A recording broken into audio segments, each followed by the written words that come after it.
Actually, the students prepared a few questions they would like to ask you, Gil, if that's okay with you. You guys can pick up the mic and ask your questions.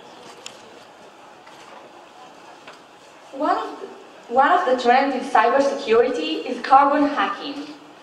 Do you think that Check Point one day will also address this challenge, and what do you think can be done? First, I know close to nothing about carbon hacking. I think you may want to explain what it is to the audience, because I don't know if everybody knows that, so I don't know if you want to try and give a shot of it. Or... Carbon hacking is, I don't know how to explain it, but it's a combination of the human mind and biology to cyber. So, at least from my perspective, this still belongs to the future, and it's more in the field of medicine or biology and less in the field of computer science today. I think the challenge that we have is, I think there's two things. As a company, the challenge that we have is to reinvent ourselves every few years and to add more technology and to face the newest threats. So right now it's not a real threat yet, and it will become a real threat. We will have to study it and see what we can do. I think if I take the bigger perspective, clearly it should, I think it's a pretty scary thought when somebody can spy into our mind and read our thoughts. But I think that in every generation, as human beings, we are afraid from the new invention and from the new technology. If you asked men 200 years ago, they preferred the horse on the car. And I think that's true in every generation, and yet I think we look with every generation, technology actually does advance our society, and technology can be used for bad things, but it's mainly used, and that's more an ethical issue, for good things. And I think that's still the one thing that as human beings we have to, the ethics that we have to care about is seeing how we can utilize new technologies for good things and not for bad things. Sometimes I have ideas for things that I would like to develop. What do you think is the best way to test my ideas and make them a reality?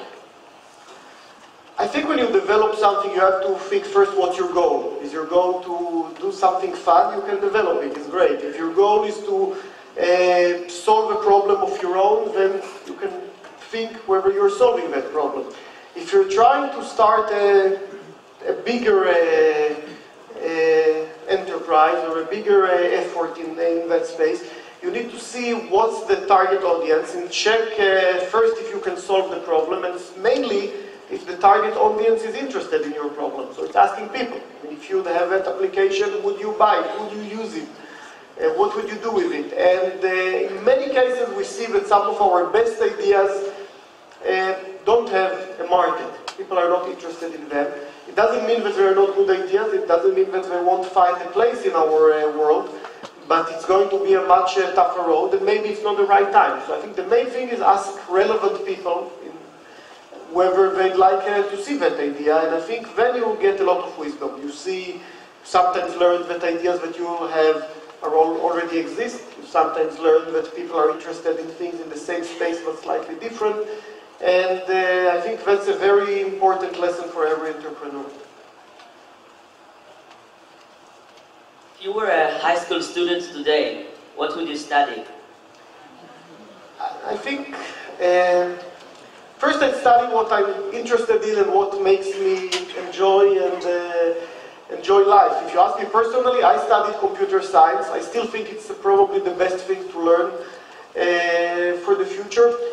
Not because of the economical effect, but because not because you can find great jobs in that, and there's a lot of industry around that.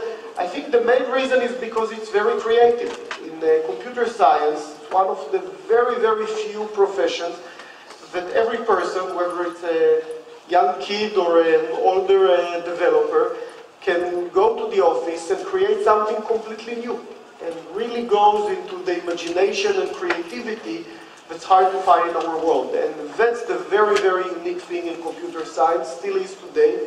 And that's what excites me, in the ability to turn my own imagination or my own idea into reality and into plain things that people will actually use.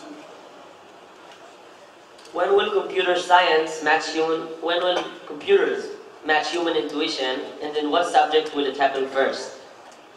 First, I wish I knew. I'm far from being an expert in artificial intelligence. Personally, I don't think that computers will match human brain, and I don't think that's what we're trying to achieve. Computers are doing many jobs better than people, and there are many other things that are left to us humans that we can do in a better way, in a way that doesn't compete with computers. And I think that's the way we need to think about it, rather than try to think about the competition between computers and people. And I think if we look today, there are many, many tasks that 20 or 30 years ago we thought that a person can do better, and today the computer is doing better. Even look at the very basic thing we're doing every day is searching for information. 30 years ago, when we wanted to search for information, we went for people that were very knowledgeable, and we went for the library, and we used humans' help. And today, it's, you type one line in the internet, and you get all humankind getting to you in usually in a more relevant and better way.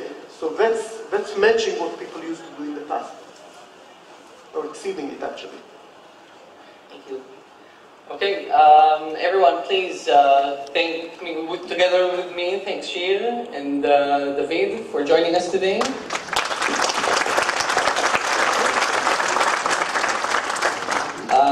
Now I would like to invite, for the second part of the session this morning, I would like to invite Mr. Avi Chasson. Mr. Chasson is the Chief Scientist of the